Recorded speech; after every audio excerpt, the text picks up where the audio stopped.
Hi friends, నా పేరు Sai Kiran. Welcome to Telugu tech TV. Friends, నిన్న మనకు యాపిల్ ఐఫోన్ SE 2020 అయితే లాంచ్ చేసింది. సో దీన్ని మనం ఐఫోన్ SE 2 అని కూడా చెప్పొచ్చు. చాలా మంది ఫోన్ కోసం అయితే ఎప్పటి నుండో వెయిట్ చేస్తున్నారు. ఎందుకంటే మనకి ఇది కొంచెం బడ్జెట్లో వస్తుంది, తక్కువ ప్రైస్లో వస్తుంది. సో నార్మల్గా ఐఫోన్ చూసుకుంటే చాలా కాస్ట్లీ ఉంటాయి కదా, ఇది మనకు కొంచెం తక్కువ ప్రైస్లో వస్తుంది. సో అందరికీ అఫోర్డబుల్గానే అయితే ఉంటుంది. అందుకే చాలా మంది సిరీస్ కోసం ఎప్పటి నుండో వెయిట్ చేస్తున్నారు. సో మనం అనుకున్నట్టే మంచి అగ్రెసివ్ ప్రైసింగ్ అయితే తీసుకొస్తున్నారు వీళ్ళు. అండ్ స్పెసిఫికేషన్ చూసుకుంటే కూడా ఎక్సలెంట్ ఉన్నాయని చెప్పొచ్చు. సో మనకు ఐఫోన్ 11 Pro Maxలో ఏదైతే ప్రాసెసర్ ఉందో, ₹1,00,000 పైన ఆ ఫోన్లో ఉన్న ప్రాసెసర్, దీంట్లో కూడా అదే ప్రాసెసర్ని యూజ్ చేశారు. సో అన్ని స్పెసిఫికేషన్ కూడా మనకు టాప్ అండ్ ఫ్లాగ్షిప్ స్పెసిఫికేషన్స్ అయితే ఉన్నాయి దీంట్లో. సో ఈరోజు వీడియోలో ఈ ఫోన్కి సంబంధించిన కంప్లీట్ డీటెయిల్స్ అయితే తెలుసుకుందాం. వీడియోని కంప్లీట్గా చూడండి అండ్ మొత్తం చూసాక నచ్చితే లైక్ చేయండి. ఫస్ట్ టైం ఛానల్కి వచ్చుంటే సబ్స్క్రైబ్ అవ్వండి అండ్ లెట్స్ గెట్ స్టార్టెడ్.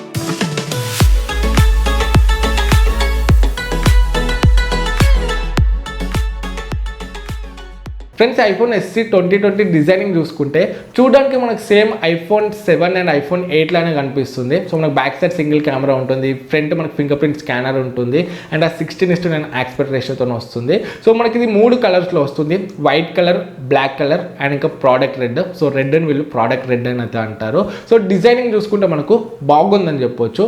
కాకపోతే 16:9 ఆస్పెక్ట్ రేషియో ఒక్కటే నాకు నచ్చలేదు. సో ఇది మనకు 2015, 2016 ఫోన్స్లో 16:9 ఆస్పెక్ట్ రేషియో వచ్చేది. సో ఇప్పుడు చూసుకుంటే మనకు మొత్తము బెజల్లెస్ డిస్ప్లేస్ వస్తున్నాయి, బట్ దీంట్లో చూసుకుంటే మాత్రం మనకు పెద్ద పెద్ద బెజల్స్తోని 16:9 ఆస్పెక్ట్ రేషియో డిస్ప్లే అయితే ఇచ్చారు. సో ఇది నాకు కొంచెం డౌన్ గ్రేడ్ అనిపించింది. అండ్ దీని బిల్డ్ చూసుకున్నట్లయితే మనకు ఫ్రంట్ అండ్ బ్యాక్ రెండు సైడ్స్ కూడా గ్లాస్ బాడీతో వస్తుంది. అండ్ ఫ్రేమ్ చూసుకుంటే అల్యూమినియం ఫ్రేమ్ ఉంది అండ్ ఇది IP67 వాటర్ అండ్ డస్ట్ రెసిస్టెన్స్కి అయితే సపోర్ట్ చేస్తుంది. సో ఓవరాల్గా డిజైనింగ్ అండ్ బిల్డ్ చూసుకుంటే చాలా బాగుందని చెప్పొచ్చు. బట్ మైనస్ ఒక్కటి ఏంటంటే మనకు ఆ 16:9 ఆస్పెక్ట్ రేషియో. నెక్స్ట్ మనం డిస్ప్లే గురించి మాట్లాడుకున్నట్లయితే, సో డిస్ప్లే మనకు దీంట్లో కొంచెం చిన్నగా ఉంటుందని చెప్పొచ్చు. 5 ఇంచ్కి బిలో ఉంటుంది. ఇప్పుడు ప్రజెంట్ ఫోన్స్ చూసుకుంటే అన్ని కూడా మనకు 6 ఇంచ్కి అబోవ్ వస్తున్నాయి. 6.7 ఇంచ్ డిస్ప్లే ఉన్న ఫోన్స్ కూడా వస్తున్నాయి మనకు. బట్ దీంట్లో చూసుకుంటే మనకు 4.7 ఇంచ్ HD డిస్ప్లే ఉంది. రెటీనా డిస్ప్లే ఇది.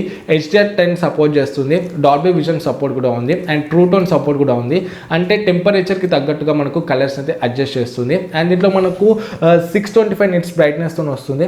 326 పిక్సెల్స్ పర్ ఇంచ్ అయితే ఉన్నాయి. డిస్ప్లే చూసుకుంటే ఓవరాల్గా బాగుందని చెప్పొచ్చు.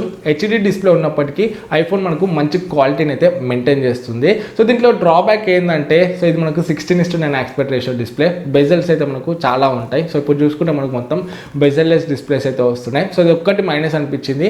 అండ్ ఇంకా ఎవరైతే పెద్ద డిస్ప్లేస్ కావాలనుకుంటారో వాళ్ళకు కూడా ఇది మైనస్ పాయింట్ అని చెప్పొచ్చు. సో డిస్ప్లే సైజ్ అనేది మనకు కొంచెం చిన్నగా ఉంటుంది. బట్ చాలా మంది అయితే చిన్న డిస్ప్లే ఫోన్ కోసం అయితే వెతుకుతున్నారు. బట్ వాళ్ళకి ఇది ఒక మంచి ఆప్షన్ అయితే అవుతుంది. సో మంచి చిన్న కాంఫర్టబుల్ ఫోన్ ఎవరికైతే కావాలో సింగిల్ హ్యాండ్ యూసేజ్కి ఈ ఫోన్ అయితే ఒక మంచి ఆప్షన్ అయితే అవుతుంది. నెక్స్ట్ మనం హార్డ్వేర్ గురించి మాట్లాడుకున్నట్లయితే, హార్డ్వేర్లో వీళ్ళు ఇరగదీశారని చెప్పొచ్చు. సో టాప్ హార్డ్వేర్ని అయితే దీంట్లో పెట్టారు. A13 బయోనిక్ చిప్ని అయితే యూజ్ చేశారు.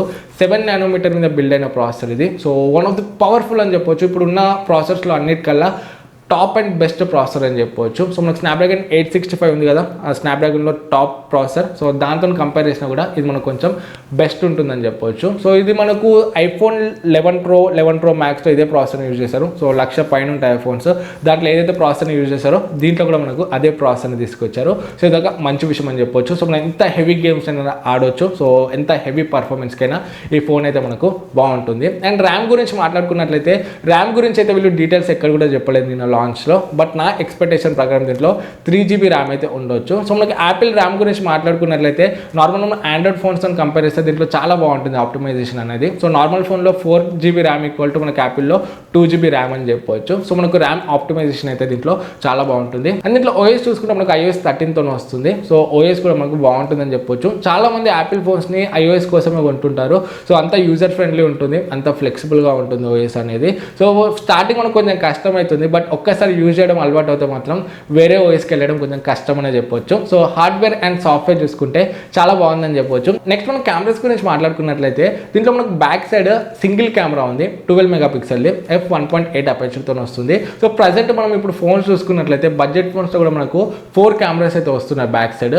బట్ దీంట్లో చూసుకుంటే మనకు ఓన్లీ సింగిల్ కెమెరానే ఉంది. సో సింగిల్ కెమెరా ఉన్నప్పటికీ మనకు ఫీచర్స్ చూసుకుంటే ఫ్లాగ్షిప్ ఫీచర్స్ ఉన్నాయని చెప్పొచ్చు. మొత్తం హై ఎండ్ ఫీచర్స్ అయితే ఉన్నాయి. దీంట్లో మనకు OIS అయితే ఉంది, ఆప్టికల్ ఇమేజ్ స్టెబిలైజేషన్. సో మనకు బడ్జెట్ ఫోన్స్లో చూసుకుంటే ఓఏఎస్ అయితే ఉండదు, ఈఐఎస్ ఉంటుంది బడ్జెట్ ఫోన్స్లో, అంటే ఎలక్ట్రానిక్ ఇమేజ్ స్టెబిలైజేషన్. అది సాఫ్ట్వేర్తో వర్క్ అవుతుంది, ఇది మనకు ఓఏఎస్ హార్డ్వేర్తో వర్క్ అవుతుంది. సో ఓఏఎస్ అంటే మనకు చాలా బాగుంటుందని చెప్పొచ్చు. దీంట్లో మనం 4K 60 FPS వీడియోస్ని రికార్డ్ చేయొచ్చు.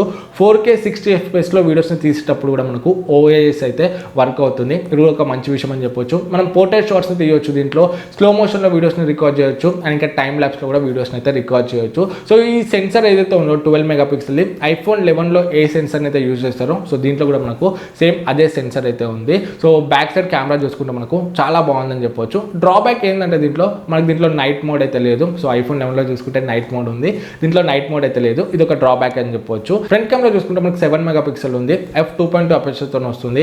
1080p 30 FPS వీడియోస్ అయితే రికార్డ్ చేయొచ్చు, అండ్ పోర్ట్రేట్ షాట్స్ మనం అయితే తీయొచ్చు ఫ్రంట్ కెమెరాని యూజ్ చేసుకొని. సో మనకు 7 మెగాపిక్సెల్ అంటే తక్కువ అనిపిస్తుంది, ఎందుకంటే ప్రజెంట్ ఫోన్స్లో చూసుకుంటే మనకు 24, 30 మెగాపిక్సెల్ సెల్ఫీ కెమెరా ఫోన్స్ కూడా వస్తున్నాయి. బట్ దీంట్లో 7 మెగాపిక్సెల్ ఉన్నప్పటికీ చాలా బాగుంటుందని చెప్పొచ్చు. సో iPhone XS Max ఇది, దీంట్లో కూడా మనకు ఫ్రంట్ కెమెరా 7 మెగాపిక్సెల్ ఉంది. సో 11 సిరీస్లో మనకు 12 మెగాపిక్సెల్ ఉంది. 11 ముందే ఏవైతే సిరీస్ ఉన్నాయో అన్నిట్లో కూడా మనకు 7 మెగాపిక్సెల్ ఉంటుంది. సో 7 మెగాపిక్సెల్ ఉన్నప్పటికీ మనకు పర్ఫార్మెన్స్ చాలా బాగుంటుందని చెప్పొచ్చు. నెక్స్ట్ మనం బ్యాటరీ గురించి మాట్లాడుకుంటే దీంట్లో ఎంత కెపాసిటీ బ్యాటరీ యూజ్ చేశారో వీళ్ళు ఒఫిషియల్గా అయితే చెప్పలేదు, బట్ కొన్ని నంబర్స్ని అయితే చెప్పారు వీళ్ళు. సో మనం నార్మల్గా వీడియోస్ చూసేటప్పుడు 13 hours వరకు వస్తుందంట, అండ్ వీడియో స్ట్రీమ్స్ చేసేటప్పుడు మనకి 8 hours వరకు వస్తుందంట, అండ్ మ్యూజిక్ వినేటప్పుడు 40 hours వరకు అయితే వస్తుందంట. సో మనకు బ్యాటరీ లైఫ్ చూసుకుంటే, అండ్ ఇది మనకు ఫాస్ట్ ఛార్జింగ్ సపోర్ట్ చేస్తుంది. 18 watt ఫాస్ట్ ఛార్జర్తో ఛార్జింగ్ చేసుకుంటే ఇది మనకు 30 minutesలో 50% వరకు ఛార్జింగ్ అయితే అవుతుందని చెప్తున్నారు, అండ్ ఇది వైర్లెస్ ఛార్జింగ్ కూడా సపోర్ట్ చేస్తుంది. నెక్స్ట్ సెన్సర్స్ చూసుకున్నట్లయితే దీంట్లో మనకు ఫింగర్ ప్రింట్ స్కానర్ అయితే ఉంది. ఇది మనకు ఫిజికల్ బటన్ అయితే కాదు, కెపాసిటివ్ టచ్. ఇది మనకు వైబ్రేషన్ హ్యాప్టిక్స్ మనకు హ్యాప్టిక్ ఫీడ్బ్యాక్ తోని ఒక బటన్ ప్రెస్ చేసిన ఫీలింగ్ అయితే వస్తుంది, బట్ అక్కడ బటన్ అయితే ఏమి ఉండదు. సో ఇది మనకు ఫింగర్ ప్రింట్ స్కానర్ అయితే ఉంది, అండ్ NFC ఉంది, బ్లూటూత్ 5.0 ఉంది, Wi-Fi 6 ఉంది. సో ఓవరాల్గా మనకు స్పెసిఫికేషన్స్ పరంగా చాలా బాగున్నాయని చెప్పొచ్చు. అండ్ ఇప్పుడు దీని ప్రైసింగ్ ఒకసారి చూసుకున్నట్లయితే ఇది మనకు 3 వేరియంట్స్లో వస్తుంది. 64GB storage variant, 128GB storage variant, and ఇంకా 256GB storage variant. So 128GB storage variant చూసుకుంటే మనకు యూఎస్లో $399 అయితే ఉంది. ప్రజెంట్ మన ఇండియాలో డాలర్ ప్రైస్ చూసుకుంటే మనకు 77.2 రూపీస్ అయితే ఉంది. సో దాన్ని మనం ట్రాన్స్లేట్ చేసుకుంటే మనకు 64GB వేరియంట్ 30,811 రూపీస్లో వస్తుంది. అండ్ 128GB స్టోరేజ్ వేరియంట్ చూసుకుంటే మనకు $449 ఉంది, అంటే మన ఇండియాలో 34,672 రూపీస్ ఉంది. 256GB స్టోరేజ్ వేరియంట్ చూసుకుంటే $549 ఉంది, అంటే 42,395. సో ఈ 17th మనకు ప్రీ ఆర్డర్స్ అనేవి స్టార్ట్ అవుతున్నాయి బయట, అండ్ 24th తర్వాత డెలివరీస్ కూడా స్టార్ట్ అయితే చేస్తున్నారు బయట కంట్రీస్లో చూసుకుంటే.